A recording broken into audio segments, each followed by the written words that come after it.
there, and welcome to the Transparently Jordan podcast, where I'll be talking with a new guest each week, and we'll be covering topics in health, fitness, lifestyle, and so much more. So stick around and let's get into today's episode.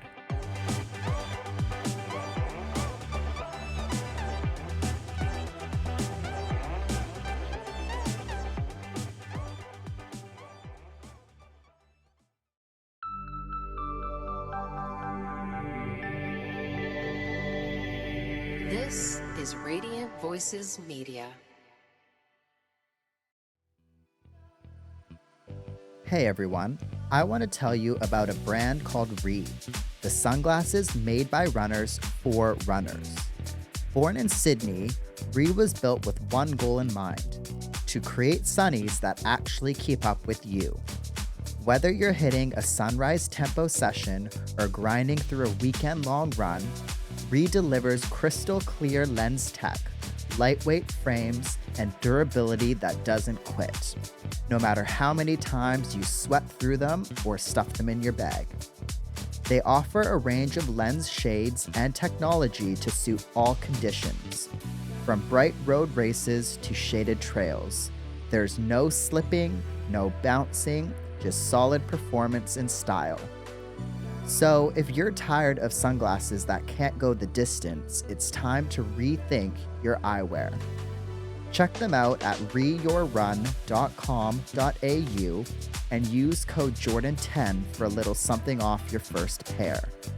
That's code Jordan10 to save yourself 10% off your first pair.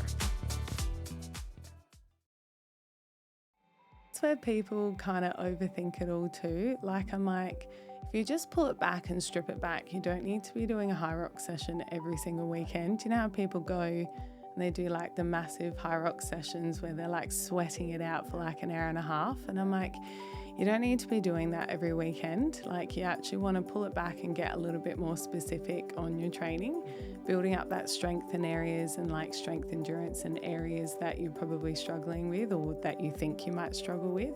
And at the end of the day, it's a running race. Like 50% of it's running. So if you're not doing any form of running and then strength to go along with that running, then you'll probably end up with an injury. So, hey you guys, today I talk with Nat Elder. Nat is an IronMan athlete. She is a Hyrox athlete, a nutrition coach. We talk about a whole lot in today's episode. We talk about Nat's training, Nat's journey up until this point. We talk about IronMan 70.3 prep, nutrition, eating, and a whole bunch of amazing stuff. So hope you all enjoy this week's episode, and let's get into it. But I think the reason why I wanted to have you on was because, of course, like I saw through your Instagram, you've done Ironman, you do Hyrox, and this being kind of a health and wellness podcast, I thought you'd fit in quite well. yeah, What are you kind of training for now? Maybe let's get started with that. What are your kind of goals and where are you going right now? Yeah, so I'm actually recovering from an injury. I ended up getting a stress fracture towards the end of last year. Yeah. But that doesn't stop me from thinking of the next Yeah, thing. yeah. It's actually been really good. It's been a nice little reset, as much as you don't wish a stress fracture on yourself. Yeah. But it's been a nice little reset, and it's like made me fall in love with Ironman again. Right. Not that I fell out of love with it, but Hyrox became such a target for me. Right, okay. And now I'm almost like, I want to go back to Ironman and actually do more of both, I guess. Yeah. So the thing that I have actually come to terms with over the last 2 weeks is I want to do another Ironman, but a full this time, because I did a half last time. So I'll train for a full. Perfect. And when does that start? Like, how long do you think you need to train for that? Because it's quite a big event. Yeah, huge. And because it's double of what I did last time. Well, to be fair, everything with me coming back with like my rehab and stuff is all like, building your base again, right? So I guess it sort of starts now where I'm like building that base up on the cycling and the swimming. I can run again in 2 weeks' time, which I'm a bit nervous about, but I know once I'm running, I'll just feel like, oh yeah, this is like nothing. So yeah, I think probably in the new year it'll kickstart because I'm aiming to do it at the end of next year because I want to do Boston again, and that's in December. So yeah, I believe for me, like I think in the new year, that's when it will properly kick in. But for now, I just want to keep building my base, get my strength back, get my loving for running back. I've now loved the pool again, which is awesome. So yeah. Yeah, and I guess like since you've had that base before, it's probably easier to get back to it. I think a lot of people who are in endurance sports have, probably experienced something similar, have gone through an injury, have had to stop, but it's easier, I think, to get back into it. Of course, it's going to take some work, but that's kind of a good outcome, I guess. There, maybe Nat, start with telling us a little bit about yourself. Oh gosh, talking about yourself. Yeah. I don't know. I don't even know where to start. But like I guess I grew up playing heaps of sport. Like it was part of my life. My dad used to play volleyball growing up as well, and then like my PE teacher used to play volleyball for Australia. So for a school that was very academic, I was so sport driven. So I was very lucky to have my PE teacher who was like, obsessed with volleyball like I was. So yeah, I played volleyball for years, went to state for volleyball. And then like after school finished, I like continued to play for a little bit, but then like real life kind of kicked in and I thought, oh, like I've got to get a full-time job. I've got to function as an adult. So I just kind of like continued with like social volleyball. I didn't really take it any further. And then got into the gym. So then I started gymming on my own. Yeah, and then from there, like, I've moved around a lot. Like, I've lived all over Adelaide. Like, if you asked me of a suburb, I've probably lived in it. Okay. So I moved quite a bit when I was younger. I've been in interior design. I've been worked at travel agency at Flight Centre. I've worked for a dress for sale company. And then now I'm here as a personal trainer and nutrition coach. Right. So how did your love and how did your kind of focus on the endurance sport side of things come to be? Oh, that's my partner, Okay. Tones. Okay. Yeah. So I've always been in my head a fast twitch person. I've always been like, if I was doing like a cardio hit, I frothed it. But then Tones brought IronMan into my life and I had no idea what an IronMan was. So when we started talking, getting to know each other, we met at BFT Kent Town, where Bo, I know you've interviewed Bo. Yeah. So yeah, we met there. He started telling me about this IronMan and I was like, oh, what is an IronMan? And then that kind of sparked the interest because I started training with him. So, I'd go swim in the ocean. Like I had a swimming background in a pool. I never swam in the ocean. I thought, how wild. So, yeah, like swam with him, ran with him, didn't overly cycle with him. We did kind of sit on the trainers inside, but he kind of did his own thing there. And then I like kind of fell in love with endurance sport. I kind of liked the mindset, the challenge. I really like with IronMan, you don't listen to music, you're in your head the whole time. And I find that was really interesting. Like it was kind of a bit of a challenge for yourself to live in your mind for X amount of hours. It's like, I think endurance sports are so interesting because there's so many different types of endurance sports and you appreciate like if you're moving from one sport to another, one activity to another, you can appreciate those little things. Myself being a marathon runner and getting into Ironman and whatnot, I appreciate little things like that. Like, cool. I know the running side of things, but then of course you can't wear headphones with the cycling or the swimming or stuff like that. So you kind of you kind of learn a lot about yourself, I think, training for those kind of things. When did you decide you wanted to do an Ironman or half Ironman yourself? So I went over to Cairns to watch Tones do his Ironman, his third one at that time. And I think he was 9 at the time. His son Julian came along with me and he was my little like best buddy for the day.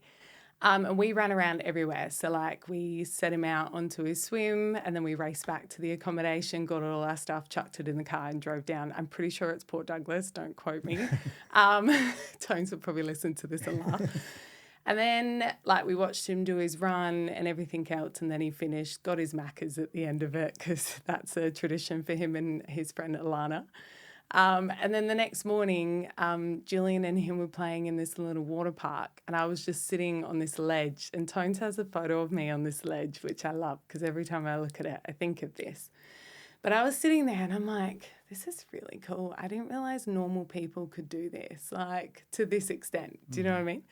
And I'm like, I could do that. And then I looked at him and I'm like, I think I want to do this. And he was like, okay, let's get you into it. So that's kind of where it sparked. Perfect. Yeah, and that's quite interesting because a lot of the times you find it through friends, right? And you find these things through partners or whatever. So that's a cool story there. But what was your experience like from then? So you wanted to do one. What was that experience like? The journey to the Ironman yourself.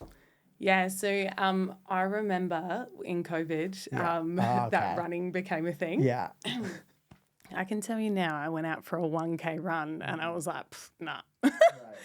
So like for me, like Tones just taught me how to pace myself. Tones like, you know, because I've always been a fast person. Everything gets done quickly.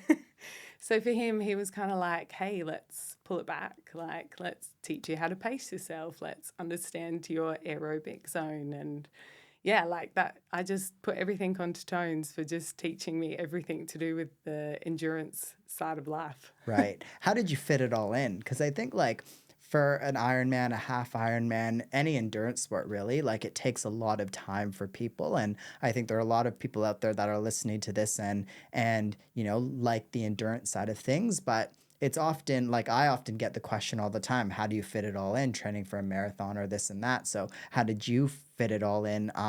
And you know, you're training for 3 activities. What was that like for you? Yeah, so I think it's really handy when you have a partner that's either your biggest cheerleader or doing it with you. So he was competing, like he was going to do a full in Busso. So to fit it all in, like I was coaching at the time. So I was coaching at BFT Bratton. So getting up early and then I was coaching and then I had to like either, you know, go for a cycle or go for a run or go for a swim. Tones and I just like that became kind of like our dates, if you know what I mean. So, you know, like at night we would go for a run together. So he used to run home from work, which is in Theberton, and we live in Brighton. So it's about a 17 to 18 kilometre run for him because he was training for like the full and I was doing a half. I would run from home and meet him in like Glenelga a little bit further and then we would run home together. So like a lot of it was like, you know, just fitting it in after work for him, during the day for me because I worked morning and night, and then on the weekends we would try and throw in like a swim. But yeah, like I can't even remember like going back to that time. I couldn't tell you how many hours in the week we were actually training, but we were training quite a bit. Yeah. Yeah, and I think like it's good to have a partner like that who is, you know, doing not the same, but you know, the same sport really, and to have like a cheerleader in your corner, because I think that's quite difficult for a lot of people who might be in really relationships or single and don't have that support system to try and manage it and migrate it all in. What did a typical week look like for you? Like, did you do 3 sessions in one day, or how did you break it up back then? So because I was coaching at BFT, I also like to be a part of the community as well. So I actually started a run club. It was called Natty's Run Club on a Sunday morning. So that was a real focus on running for Ironman. I kind of used everybody else to get us motivated because if you set a time, you have to be there, right? So yeah, like with the strength and stuff at BFT, I probably did a couple of sessions a week at BFT specifically. We definitely did a couple of rides throughout the week, so maybe like 1 or 2 rides. It's really funny, I rode so much as a kid, but being clipped into a bike is so different. So we went for a ride with Julian when I was learning the clip in, and I almost fell off and burst into tears. And I was like, do not cry in front of Julian. And then I'm like, who cares? Like, Julian can see me cry. So yeah, we did a few runs as well. Like running was probably our main focus because we both have a swimming background. Tones has a cycling background. I just had to get confident. So we probably did three swims, 3 bikes, and then probably about 4 or 5 runs, to be fair. Hey everyone, Jordan here. If you're like me, always pushing for that next level in training, recovery, and overall wellness, then you know the right fuel makes all the difference. That's why I'm excited to share my go-to for clean, powerful nutrition, Tropica. Tropica's range of certified organic supplements is packed with high-quality ingredients designed to fuel your body and elevate your performance. Whether you need a protein boost post-workout, an energy kick to get you through the day, or gut-loving superfoods to keep you feeling your best, Tropica has you covered.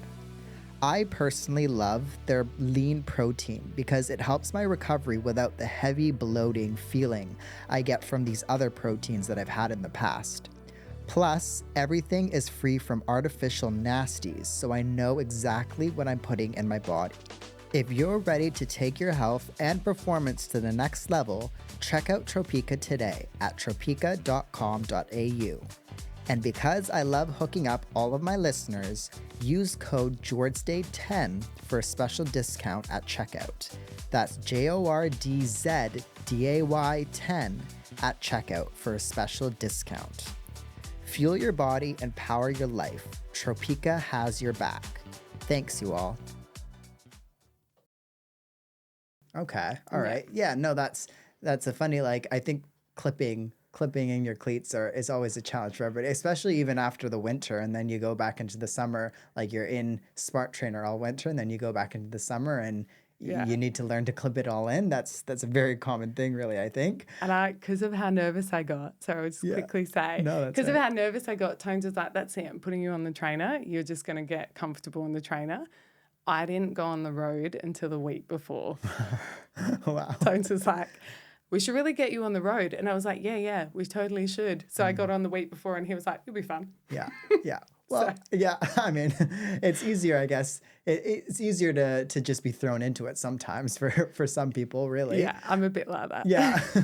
What did your recovery look like? And what does your recovery look like now with you being so active? What do you focus on? Yeah, so I like to, as much as Tones hates it, go to the sauna. Like, sauna is a huge one for me. Walking is a good recovery for us as well. After Ironman, we kind of just pulled it back. Like, I don't think I got back in the pool or in the sea for a couple of weeks. I sat on the bike for a little bit and just ticked my legs over, picked my sessions at BFT pretty like strategically. So kind of did more like a cardio summit, which is more of their aerobic sessions. So I just pulled it back, like dialed it back completely. So say if we were training like 7 to 10 hours in that week, I probably pulled it back to about 4 to 5 hours. Yeah. Okay. And just mixed it up with whatever I felt like my body could do at that time. Yeah, for sure. What was kind of your like experience like competing in a half Ironman?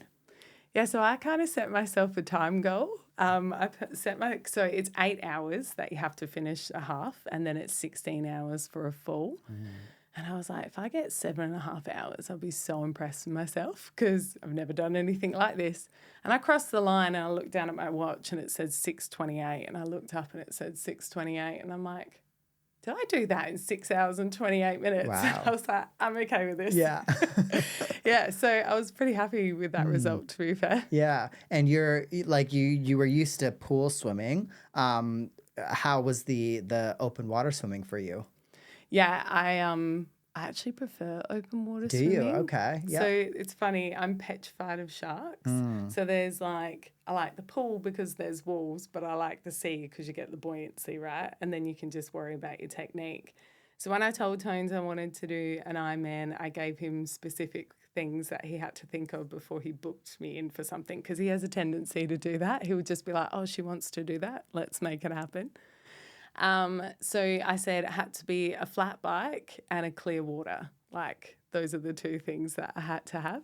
So Busso was clear as day. And I think I just prefer open water, to be fair. He's going to laugh at this, but I do. I prefer open water. Just, you're free, you're out there in like nature. It's just refreshing. You don't have to worry about somebody else being in your lane. Yeah. Yeah. Oh, that's interesting. Yeah, because I think like when you have so many people around you, it can, you can either be fine with it, or I think a lot of people panic in that scenario, really. So Yeah. that's interesting, your Yeah. experience with that. But I guess it just goes to show, like, everybody experiences things so much differently, right? Yeah, definitely. I like to call it run or maul. Okay. Like when you're in the pool and you're Yeah. sharing lanes and Yeah. it's like run or maul to get past everyone. Yeah, no, that's very fair. And some of these lanes are like, and some pools are super narrow too, so that makes it Yeah. even more difficult. Yeah, definitely. What was the hardest part for you about training for an Ironman?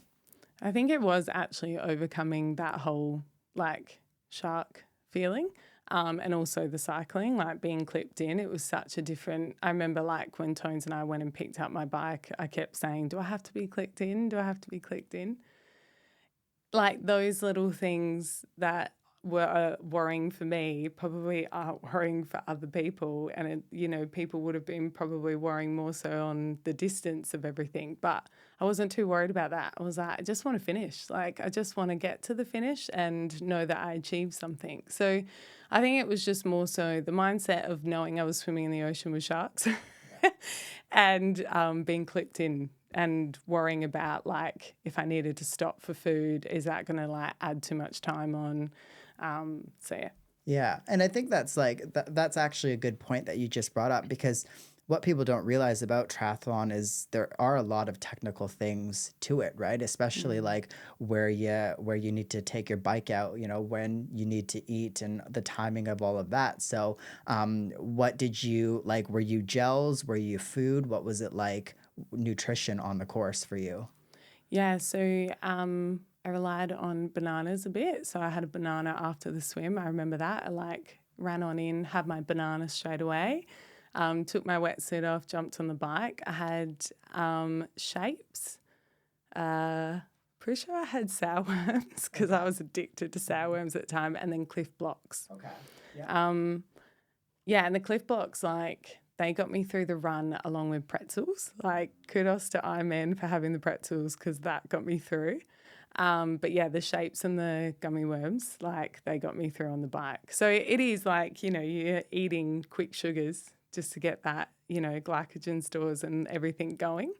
But yeah, that's what worked for me. Yeah.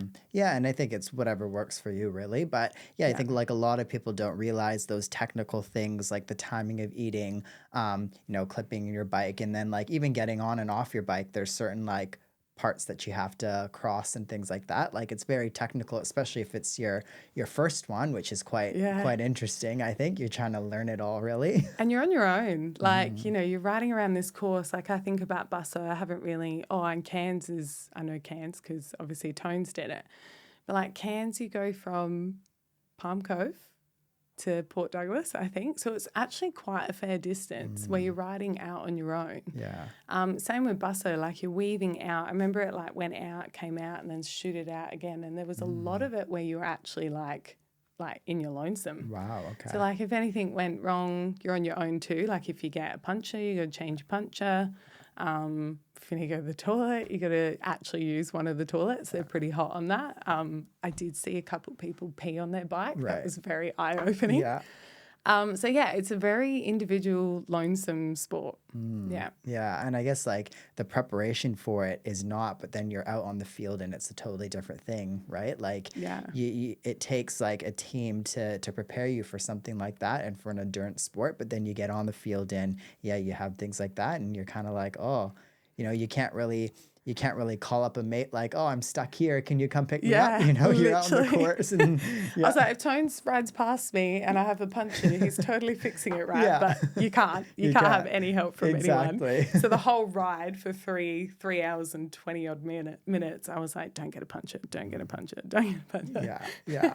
Did you have to learn all of that, like how to change it? And I would assume so, right? Yeah. So Tones, he's all over that. So he taught me how to do all of that beforehand, which was pretty cool. Yeah, perfect. So I'm always interested getting into the Hyrox because I know that's a newer thing, really. And being someone like I started CrossFit 10 years ago. I don't anymore, but there's of course a lot of parallels with Hyrox and CrossFit. But what got you into Hyrox and when did you start that? So I was a coach at BFT and it decided to come to Melbourne. And because BFT at the time, I don't even know if they still are, but BFT at the time was an affiliate. Like Right. they were kind of the F45 now.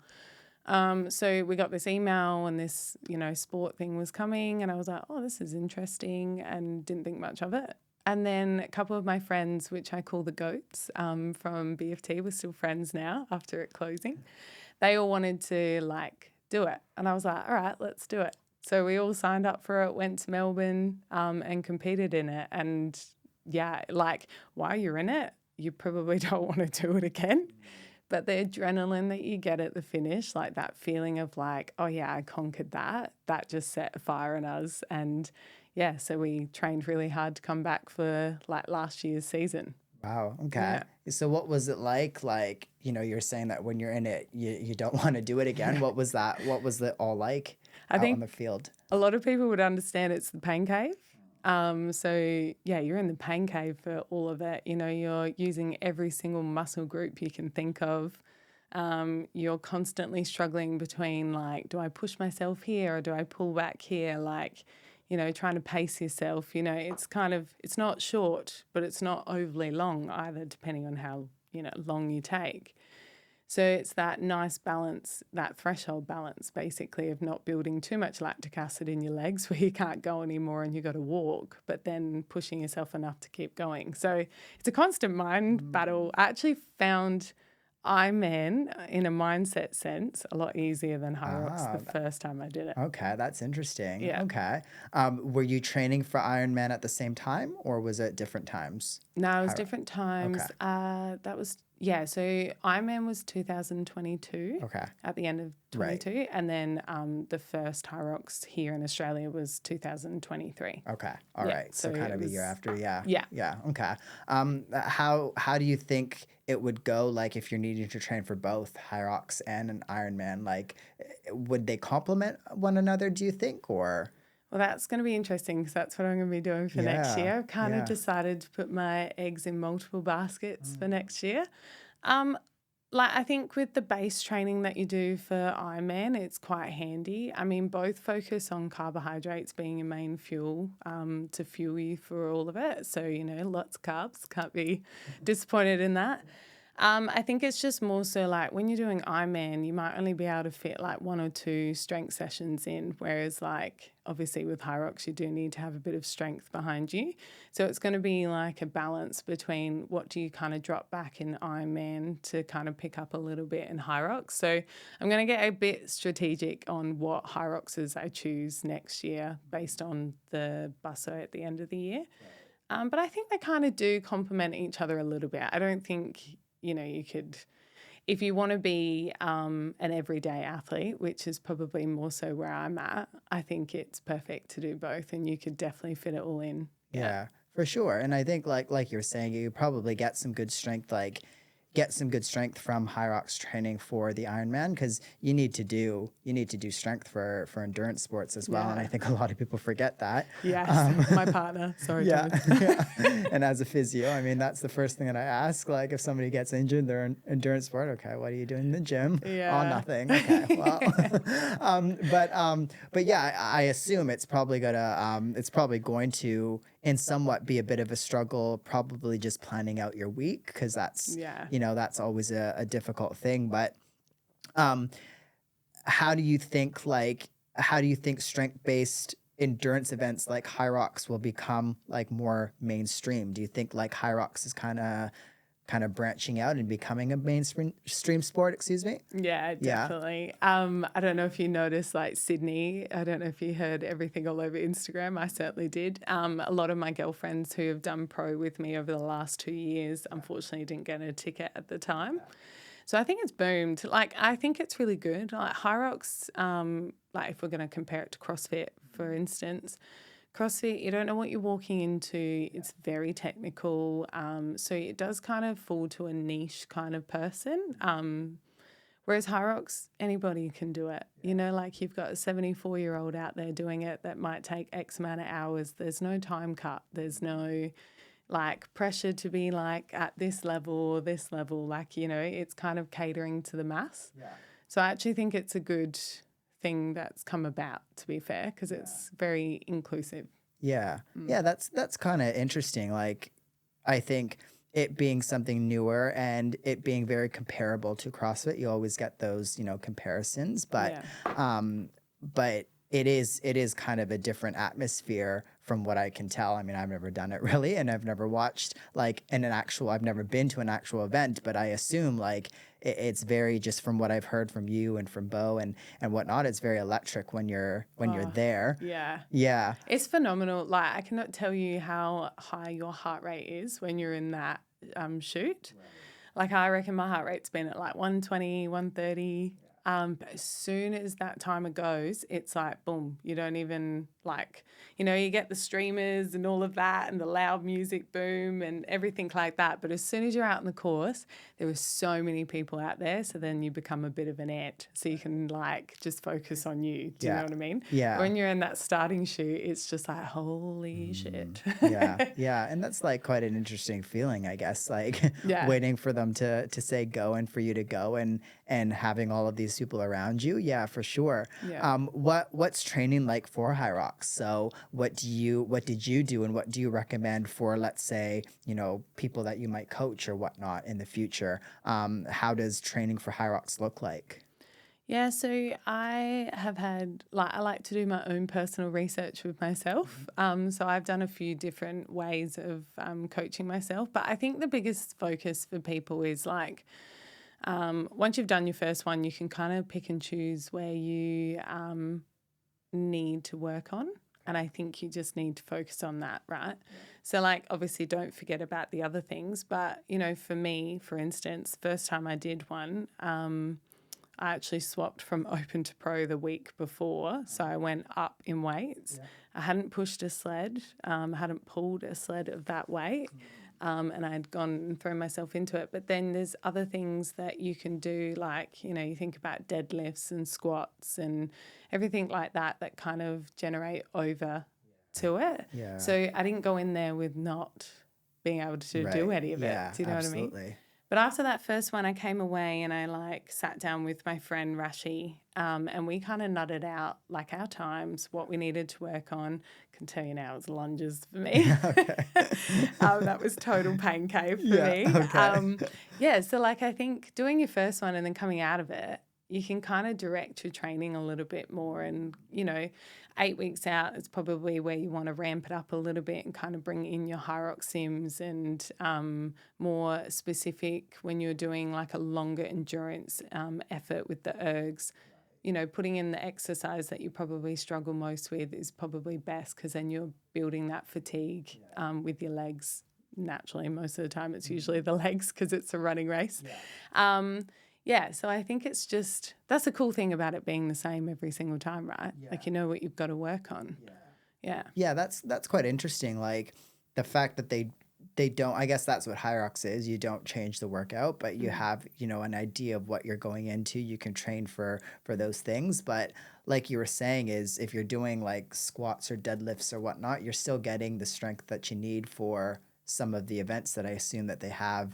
I think they have wall balls, don't they? And things like that, so. I think that's where people kind of overthink it all too. Like, I'm like, if you just pull it back and strip it back, you don't need to be doing a Hyrox session every single weekend. Do you know how people go and they do like the massive Hyrox sessions where they're like sweating it out for like an hour and a half? And I'm like, you don't need to be doing that every weekend. Like, you actually want to pull it back and get a little bit more specific on your training, building up that strength in areas and like strength endurance in areas that you're probably struggling with or that you think you might struggle with. And at the end of the day, it's a running race. Like 50% of it's running. So if you're not doing any form of running and then strength to go along with that running, then you'll probably end up with an injury. So, yeah. And just like that, you're probably not doing the best for your body if you're redlining 5 days a week, trying to train in that, high intensity. Like, it's important for the sport. And it's important that you need to know those skills, but taking it back, I assume, is quite important. So that's a very good, I think, a very good tip But what's your nutrition like when you're training for Hyrox or when you're training for an Ironman? What do you like to incorporate? Lots of food. Yeah, yeah. I'm a carbohydrate girl through and through. I grew up with, like, my family's English, so we grew up with like hot chippies and everything. So like I just crave carbohydrates all the time. So yeah, that's my main focus is carbohydrates and obviously protein for muscle repair.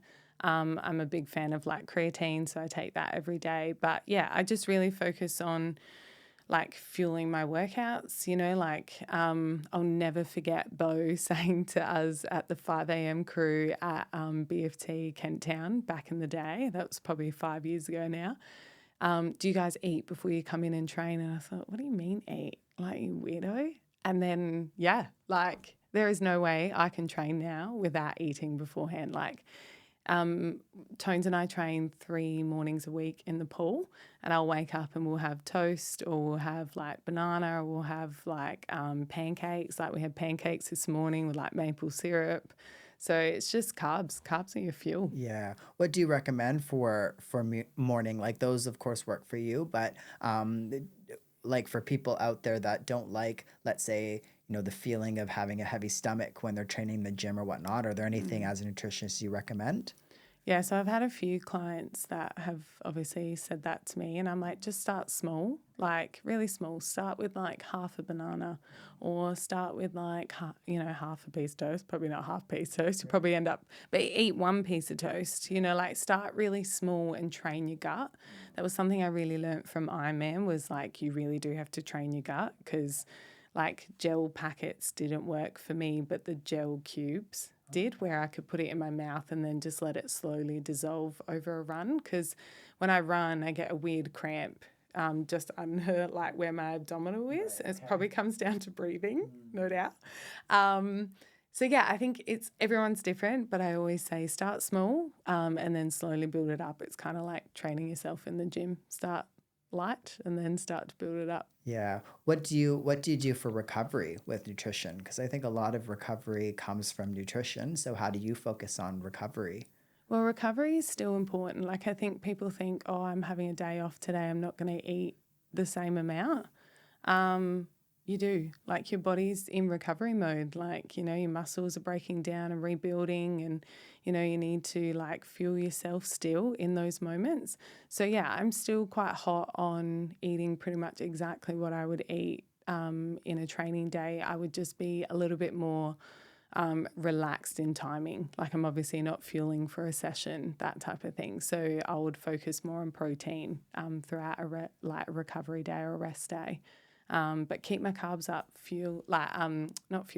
water. Like, that's a huge thing. Like, people tend to forget to drink their water, and this is why I have a huge bottle, because I'm one of those people. Like, to me, this is going to sound so lazy, but you got to do what works for you, right? Like, if I had a 1 litre bottle, I would just drink that 1 litre bottle. But because I have a 2 litre bottle, I know I'll drink that in a day. So yeah, it's just focusing on those few little things. What do you recommend for people, like, let's say you have a client that comes in to see you who is training for some big endurance event and, is working a 9 to 5.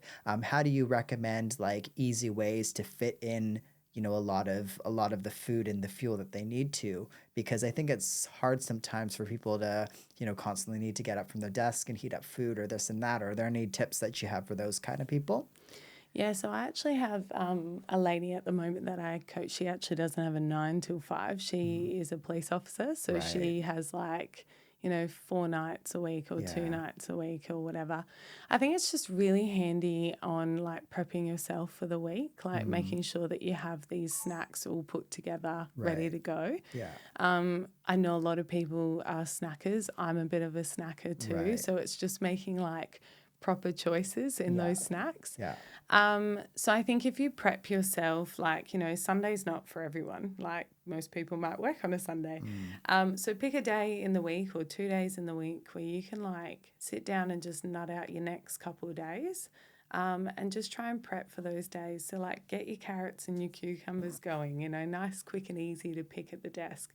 Nuts, bananas. I'm a huge banana fan. Like, that's banana and peanut butter oof, like nice and quick, Yeah. lather that peanut butter onto that banana and then like go. Yeah. So I think it's just being intuitive. Like I understand 9 to 5. I've been there. Like I've worked in a 9 to 5 job.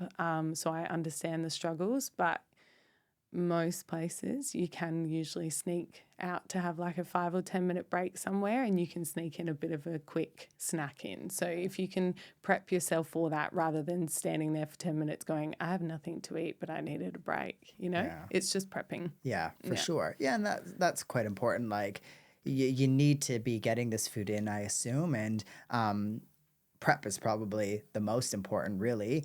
When you have people that are on the go, like a police officer or whatnot, are there any prep tips that you give to people out there?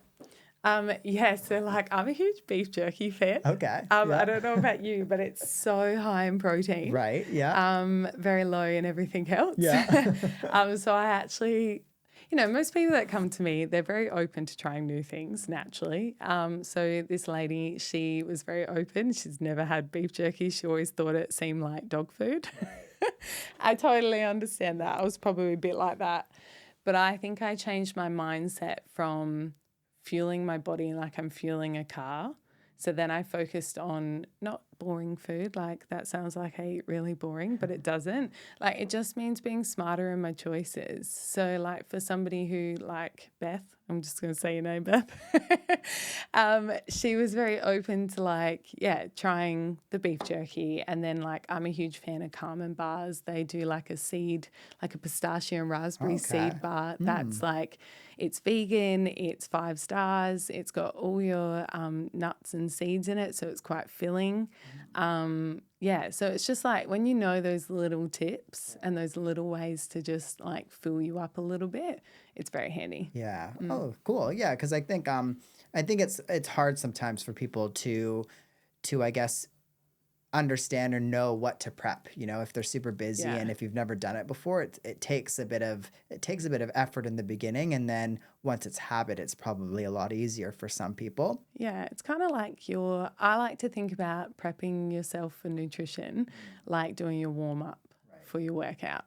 You're not going to go into a workout and just like completely beat yourself without a warm up. So why would you go into your nutrition without warming yourself up first and prepping? Yeah, no, absolutely. Because it's such an important thing. Like you need to have the proper nutrition. Otherwise, like injury is going to happen and this and that. And if you're training for Hyrox or an endurance sport, like it's even more important, in my opinion, I think. Yeah, definitely.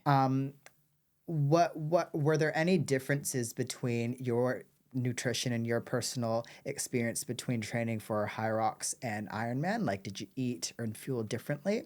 Not overly. I am a little bit boring. Maybe I shouldn't lie about that. I do kind of eat very similar foods. I probably get a little bit lazy. I think when you're in your field, you kind of get a little bit lazy with yourself. So tuna and rice became the vibe of the month. There isn't a huge difference. It probably comes down to like, obviously with Ironman, you'll fuel yourself beforehand and then I'm fueling during. So, if you're going for a ride or a run, you're fueling yourself for those. Whereas with Hyrox, like give or take, people are different. Like obviously if you're doing over 90 minutes, you're probably going to want to get a gel in you. Also, like if you haven't done any form of threshold testing or anything like that and you're peaking up to like your zone 5, you're probably going to need a gel throughout the session, throughout the workout and Hyrox itself. So I think everybody's going to be so different with that. I think for myself, I never consumed food during Hyrox because I always made sure that I was like carbs were on point, water was on point. Like you can't beat the dry mouth at the start line. Like no matter how much you try, you're going to get it.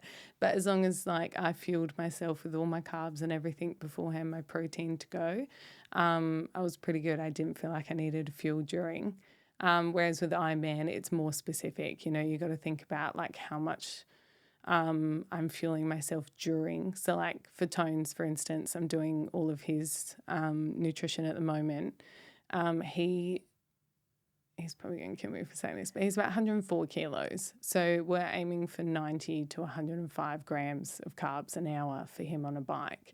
And he probably, on the weekend, he did 200K ride and he got about 85, I think it was. So I was pretty happy with that. Like straight after, I'm like, right, you got 4 hours to kind of like, probably very specific there, but I'm like 4 hours, we need to like make sure you're getting carbohydrates back up and so you don't fatigue, you don't cause injury. You know, I'm pretty hot on him doing all of that. So yeah, I think Ironman's a little bit more intense when it comes to nutrition. Yeah, because I guess timing is key for that kind of stuff, and making sure that, yeah, like you were saying, every hour or however you need to time it for your body is probably quite different to Yeah. you know, another sport. What are some mistakes that you often see people make when they are, you know, in nutrition, when they are training for an endurance sport? Is it underfueling? Would it be like, what are some common mistakes that you have to educate people with? I think it's just the lack of knowledge, right? Like, there's so much knowledge out there, even for myself as a nutritionist. I get so overwhelmed on Instagram, so I can only imagine how somebody who has no idea would get so overwhelmed. I can't really remember your question. I'm so sorry. No, I've that's had all a right. brain Just fade. kind of what are some, I guess, mistakes that you Yeah, see people mistakes, make? sorry. Yeah. So I think it would be underfueling and not really paying attention. Like I think people put all their eggs into the training side of thing, but I've always lived a life since getting to know Bo. It's 80-20. You know, like 80% is your fuel, 20% is your training. Like you can go and flog yourself as much as you like, but if you're not fueling properly, then that's where your mistakes start to happen. That's where the injuries start to come in.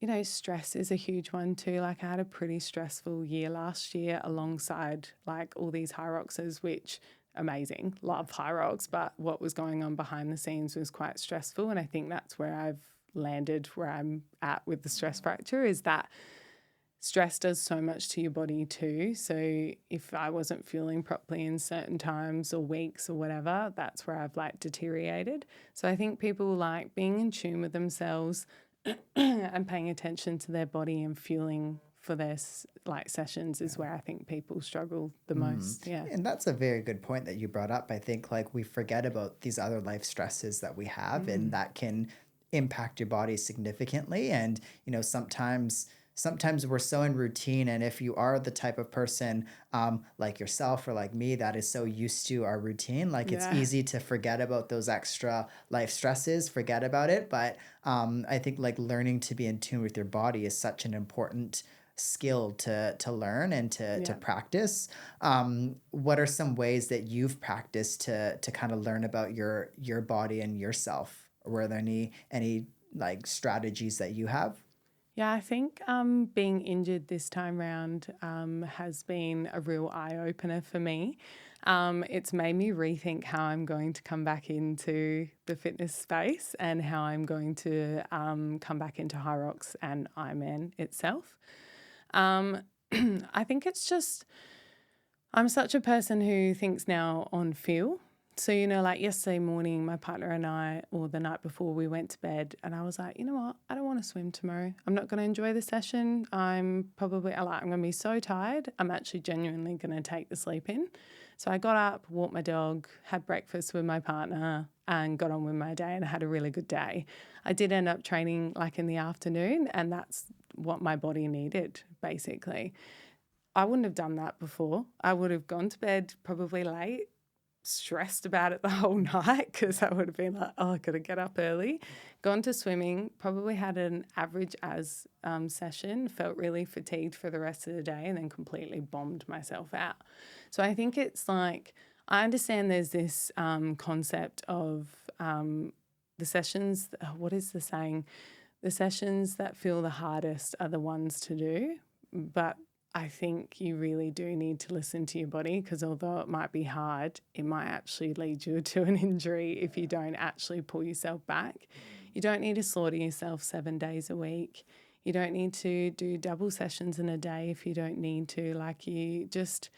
I'm such a person now that will go back into my training thinking of my body and how I'm feeling and how I've fueled. You know, like if I'm not feeling completely fueled, then I'm not going to like push myself past its boundaries. So Yeah. Those are very important kind of things, I think, for people to think about, because I think, first of all, like, everybody's different. Everybody, their bodies process stress a little bit differently, right? Yeah. So I think it's such an interesting thing, because some people, like, let's say you're training for an Ironman and you don't need to train, 2 or 3 sessions a day, but sometimes it is helpful, or it just depends on what your body can take. And some Yeah. people can take that, some people can't. So I think it's like, it's a very interesting topic, because as a physio, if I have somebody come in and, you break down their week and they're training like 5 times a day, or that's an exaggeration, Yeah. 3 times a day, it's like, okay, well, yeah, like, I can compare person A and person B, and person A might be able to do that quite all right, but then person B, it's like, okay, well, let's strategize your week a little bit differently, so that you are getting a bit more rest, you are getting a bit more recovery, and you're not, getting these stresses or things like that. Yeah. What was it like for you when you found out that you had the stressy? Oh my gosh, you're going to kill me because you're a physio. So I actually had a tibia hotspot. Okay. Your face. Yeah. So 2 weeks out from Melbourne Hyrox, I was trying to go for the Elite 15 with my partner Steffi, who's an absolute gun. We came fourth. So I was very happy with our result. Obviously, we were a bit gutted. We were 5 seconds off of. But I went into that race with the tibia hotspot. Like, we were convinced I had a stress fracture. Turned out it was a hotspot. My sports doctor was like, is this an important race? And I'm like, well, yeah. And he was like, right, I'm going to let you do it. Yeah. But then I want you, as soon as that Monday comes around, you are not doing anything and you're resting. Yeah. And I was like, yep, no worries. Thanks. So I stopped running 2 weeks out from the event, which was fine. I was only going to really do tiny little bit of running leading into it anyway. Jumped back in the pool, which was hilarious because Tones had been telling me to get back in the pool for ages and I was being so stubborn. Yeah. So it's like I got a kick in the ass. Jumped back in the pool to keep that system going. Did the event and then woke up Monday morning. I ended up doing the Women's Open the next morning, which I never posted about. But I felt really good. I woke up and I was like, I feel really good. I'm just going to give it a whirl. And then woke up Monday morning and I was like, I had DOMS, which, like, for all the other Hyroxes, I didn't really have DOMS. Like, I'd trained, to that level where I didn't have it really the next day. I felt pretty good. Like, I could go for a little light jog. Tones and I would. Like, the next day we'd go for a light jog. And I got out of bed and I was hobbling to coffee. Tones was picking me up, giving me a piggyback ride. 2 days later, I came pretty good. And then I had my physio appointment and I walked into my physio appointment and my physio Josh was like, hop on your left leg for me. And I was like, okay. And he's like, cool, you're getting a scan because you didn't leave the floor. He's like, I reckon you've got a stress fracture in your hip. And I was like, how? How did this go from a tibia to then my hip? But I've had, for what I was doing, all my training, like you said, for person A, it probably would have been, perfectly fine. But for person B, which is me, I've had a bulging disc in my L4 to L5. My L5 to S1. Then my L4 and L5, my L4 is anterior loaded, so it sits forwards. I've got the pars defect. So, probably for me, I was probably just going a little bit too much. And with all the stress that I had last year, I think it all just caught up with me. And then, there goes your hip. So, yeah, it was a bit of a hit. I wasn't too phased because Christmas and New Year's were coming around and I'd already told myself a month before Hyrox I was going to take a break from running, just cool the jets a little bit. So I've actually been okay in these 13 weeks. I'm not going to lie. I've actually not. I probably had one cry to Tones and that was pre-Brisbane because I was like, I'm not going. Yeah. And then I was on the day watching every live stream and I was like, I'm fine. I'm actually fine. Yeah.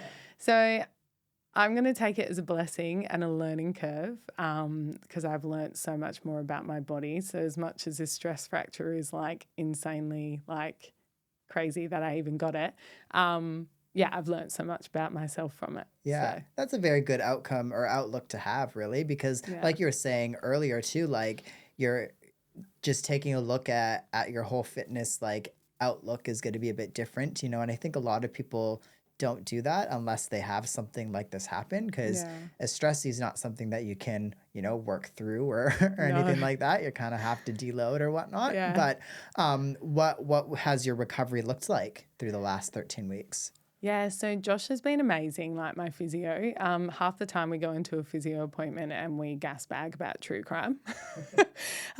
So like I wasn't allowed to walk obviously for the first few weeks. Like I think about 4 to 5 weeks, it was like, do not walk. I am very lucky that I'm an ex-swimmer because that is all I've heard from different people is like, you're so lucky you can swim because, you know, if I got a stress fracture in my legs, I wouldn't be able to, like, I don't know how to swim other than doggy paddle.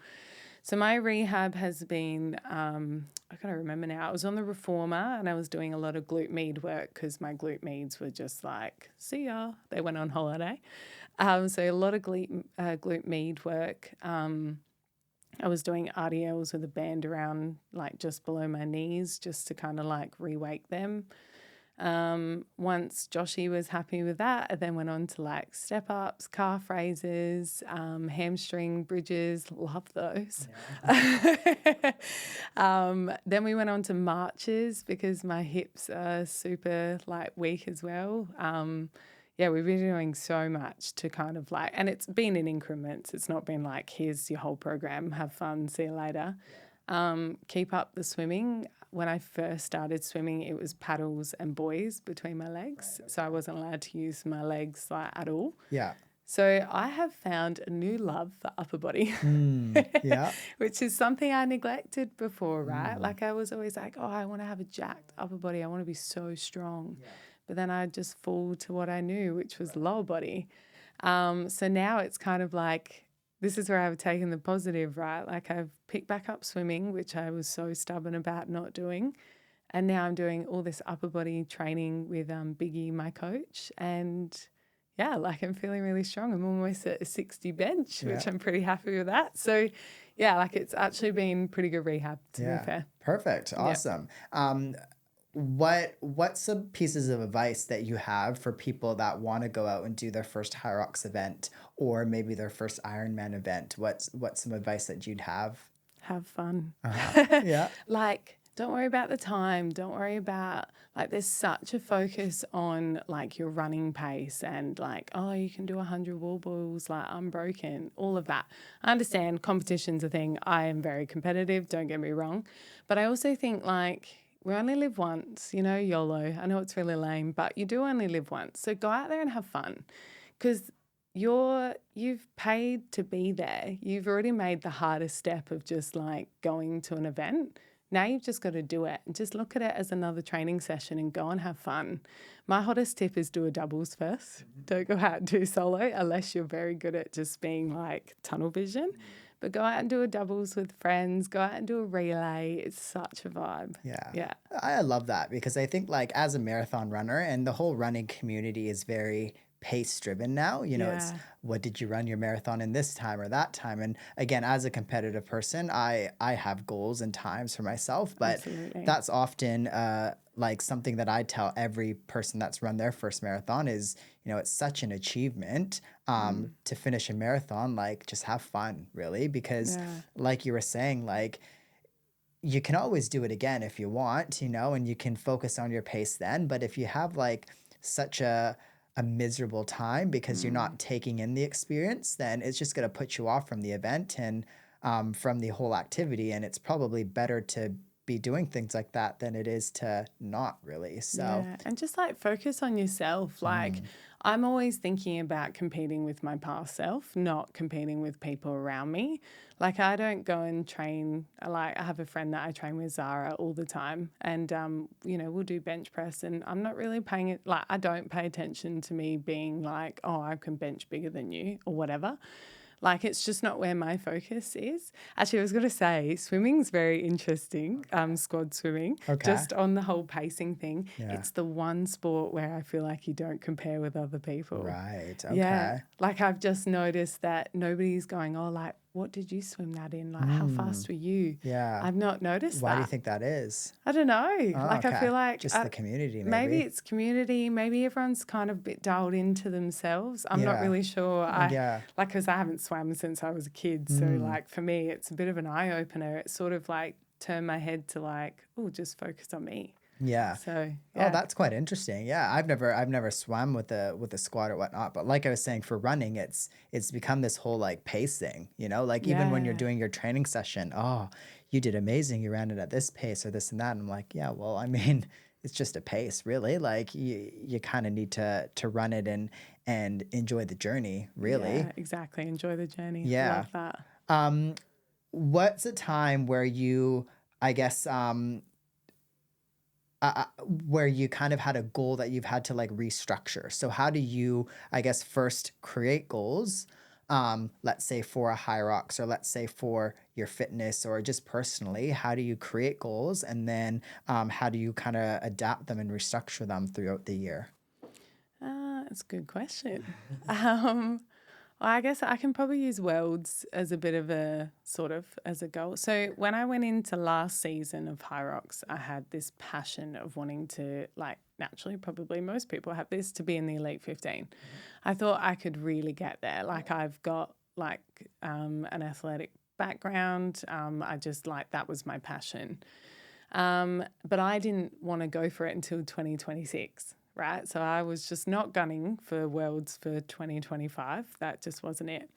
And then I went and did my first, my second Hyrox, my first one of last season in Melbourne. And this is how much I don't focus on everybody else around me. I walked out of the stadium like so hyped with my time. I'd knocked 7.5 minutes or something off of my time from the year before. I was faster. Like my lunges, I didn't die in like completely.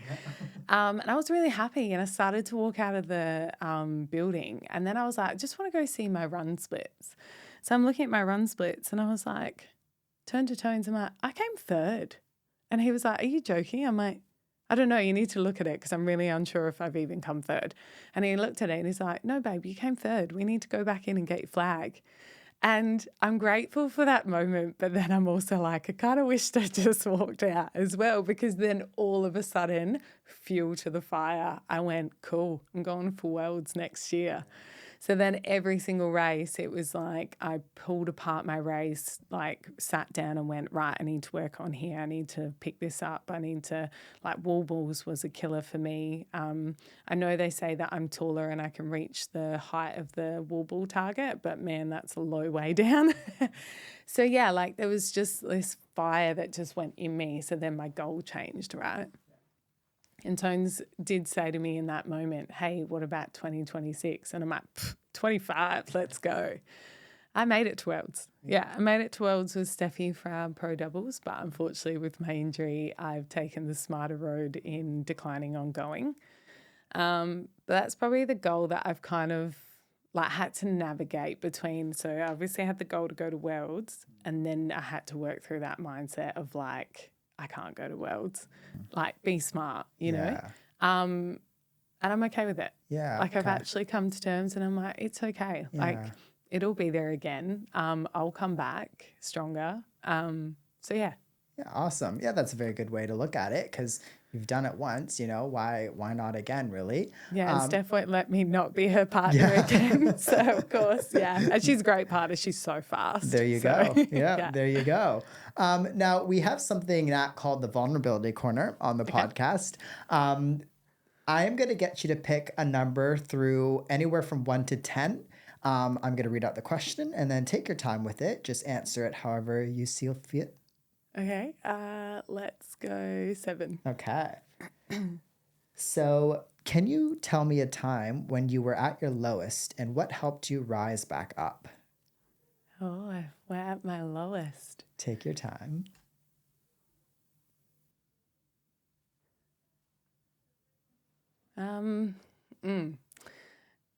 Tones has been the biggest grounding person for me ever. I don't know if people believe in star signs. I don't live my life by star signs, but I am a Libra, so I'm a little bit airy-fairy. Tones is a Virgo and he is Earth. And I can tell you now, he is the most grounding person for me. So I've been at low points where like I've been in tears and not being able to like explain to him exactly how I feel in that moment. Like, you know, when you know in you, but you just don't know how to like put it into words. And he can just be in my presence and not make me feel like I need to talk or get it out. But he knows what to do to get me to just move. Do you know what I mean? He'd be like, babe, do you want to go do a workout? Do you want to go walk Looney? Let's go for a walk and we'll walk Looney. Looney's my dog, by the way, Luna. She's like my ball of energy and sunshine. So like he knows what to do, like to pull me out of it. And that is such a refreshing thing for me because I have, you know, we've all dated interesting people. I'm not going to say bad people because they just weren't right for me, where they've just not understood. And I've had partners say like, oh, we don't deal with mental health in this household. And I'm like, man, like, good luck. Whereas Tones, he gets it, you know, like he knows what to do. Yeah, awesome. Yeah, it's very nice to have a support system like that, really, because it definitely does, like, sometimes it's nice to have, whether it's like similar personalities, opposite personalities, like just to have somebody to ground you is quite important, whether it be a partner, a friend, or whomever, really. Yeah. Nat, where can people follow your journey? Where can people work with you? Plug in whatever you want there. So I'm at the process of like maneuvering my Instagrams around, but you can follow me at Nat Elder. Unfortunately, I couldn't have ER at the end, so it's double R. So Nat Elder, double R. And my nutrition stuff is at nourished.by.nat. Perfect. So, yeah. Awesome. That'll be in the show notes, everybody. So definitely go and check all of that out. Thank you so much for joining me today. This Thanks was for great. having me. That's this is all awesome. right. Love it. To all of my people out there that are driven and goal-oriented, you probably already know the importance of reflecting, about reflecting on your failures, about reflecting on your successes, and how that can shape your future. I am somebody that loves journaling. I have tested out and I've used numerous journals. I've probably spent hundreds of dollars on journals, finishing a journal and moving on to the next one. The issue is that some journals have aspects to it that I love, but then other things that I don't use and I don't think are effective. Another issue is a lot of journals are just the same activity every day for 50 days or whatever, and I don't feel like I'm getting much between day 1 and day 50. That is why I created my own journal called The Courage to Be Seen. This journal is a 20-day experience. My goal of this journal is to allow you to really reflect and look over your lifespan of stories and things that have shaped you to who you've become now. Reflecting on experiences, reflecting on your journey to help rewrite your future. This journal is coming out very soon. Be sure to follow The Courage to Be Seen on Instagram to stay updated when the journal release date is.